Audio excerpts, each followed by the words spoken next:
The new way to cook chicken thighs. Remove the bones from the chicken thighs.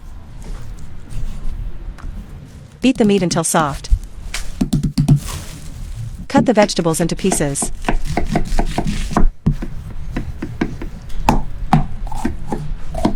Put the vegetables in the blender, add tomato paste, spices to taste. Grind the vegetables, brush the meat with sauce. Put in a cup. Prepare the rice and green pea filling.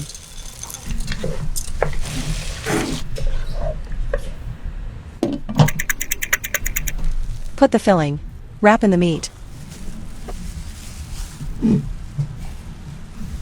Brush the meat with vegetable paste, wrap with paper and aluminum foil. Bake for 35 minutes. Did you notice the difference in the pan? If you did, give a thumbs up and leave a comment.